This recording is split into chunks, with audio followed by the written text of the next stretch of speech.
The 2024 Mexican GP was supposed to be Sergio Perez's moment of glory at home. Instead, it turned into his worst nightmare. Last position, a start error, and an incident with Liam Lawson practically sealed his fate in the race. But what happened at his home race is just the tip of the iceberg of a much larger crisis. Red Bull now finds itself in an unthinkable position, third in the Constructors Championship, a drop that could cost the Austrian team $20 million. At the center of this perfect storm is Perez, going through what he himself has called his terrible season. Recent statements from Christian Horner and Helmut Marko leave no doubt. Patience is wearing thin. With new talent knocking at the door and millions at stake, Red Bull must make crucial decisions. Today, we'll dive deep into this complex situation that could change not only Perez's future, but also Red Bull's direction in Formula One. Don't forget to subscribe to the channel. Now let's get into it. The Mexican GP weekend started with high hopes for Perez, a chance to shine before his fans and perhaps turn around a difficult season. However, from the first free practices, it was clear something was off. Perez showed an unusual insecurity during braking, a problem he admitted he's been facing for the past 3 races. The situation worsened drastically during qualifying. In a circuit where Red Bull is traditionally strong, Perez was eliminated in Q1, placing only 18th.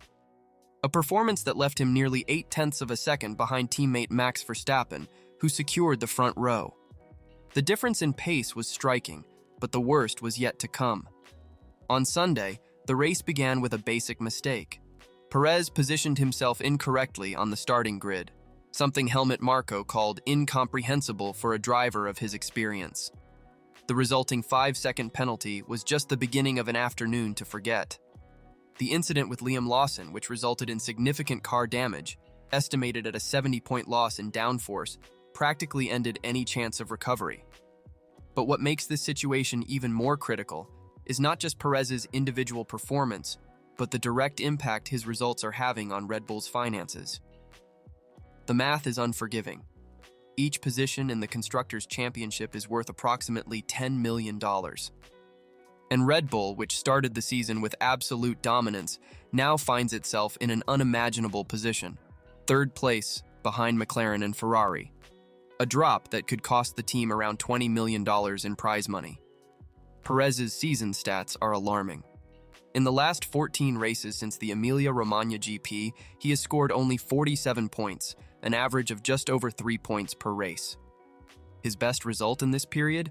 A modest 6th place in Zandvoort. For a team fighting for the Constructors' Championship, these numbers are simply unsustainable.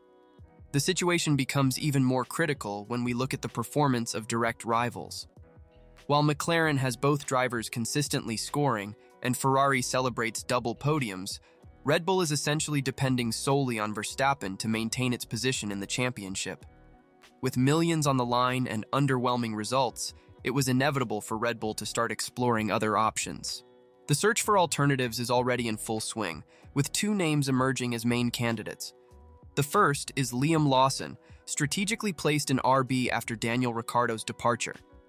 His performance has been remarkable, especially considering he doesn't have the latest car upgrades. In Austin, for instance, he scored points from the last position, precisely the kind of comeback Red Bull expected from Perez in Mexico. But there's a new player on the board, and his name is Franco Colapinto. The young Argentine from Williams has attracted attention not only for his impressive results, but also for his commercial potential. Christian Horner, usually cautious about statements regarding drivers from other teams, was surprisingly candid, saying he'd be a bad team boss if he didn't look into Colapinto's availability. What makes Colapinto's candidacy even more interesting is his connection to the Latin American market. At a time when Red Bull may lose its primary bridge to that market through Perez, the Argentine emerges as an alternative who could maintain this important commercial presence, as well as bring new blood and proven talent to the team. Lawson and Colapinto represent different paths for Red Bull. While the New Zealander is a product of the Red Bull Academy, already familiar with the team culture and proving his worth on track, Colapinto offers a unique combination of sporting talent and commercial appeal. The decision between them, or possibly retaining Perez, goes beyond simple track performance. And as speculation about potential replacements grows, statements from Red Bull's top leaders have become increasingly revealing. Horner has adopted a surprisingly direct tone when discussing Perez's situation. After the Mexican GP, his words were particularly pointed. Formula One is a results-based business, and inevitably, when you're not delivering, the spotlight is firmly on you. But it was his next statement that really caught the paddock's attention. We've done everything we could to support Checo, and will continue to do so in Brazil next weekend. But there comes a point where there's only so much you can do. The message between the lines is clear. Time is running out. Helmut Marko has been even more direct in his criticisms. The Austrian consultant described Perez's starting grid error in Mexico as incomprehensible and his Q1 elimination as very disappointing. When two of the team's most important figures begin to make public statements of this caliber, it usually signals that significant changes are on the horizon.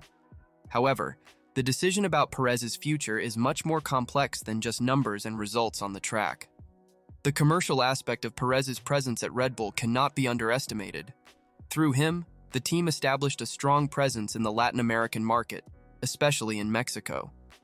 Sponsorships brought by Carlos Slim Domet through Telmex and Claro represent a significant financial package. This is where interest in Franco Colapinto becomes even more relevant.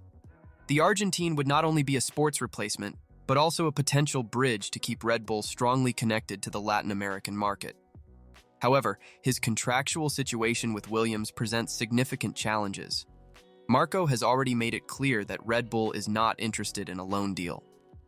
He stated, "We don't want to train a driver for another team."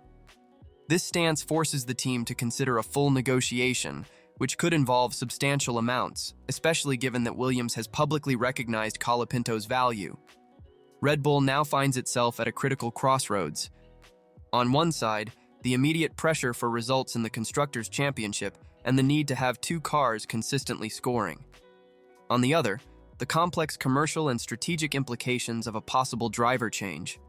With only 4 races remaining in the 2024 season, every lap, every break, and every decision by Sergio Perez will be closely scrutinized. The question hanging in the air is no longer if a change will happen, but when it will happen. Are we already witnessing Perez's last Grand Prix with Red Bull colors? The São Paulo GP, the next event on the calendar, could be crucial in this story. Another underwhelming performance could accelerate decisions that, just weeks ago, seemed unlikely to be made before the season's end. In the world of Formula One, where millions of dollars and tenths of a second make all the difference, patience is a luxury few teams can afford, even with a driver as skilled and popular as Sergio Perez. Don't forget to subscribe to the channel to keep up with all the news, and thank you for watching until the end. See you in the next videos.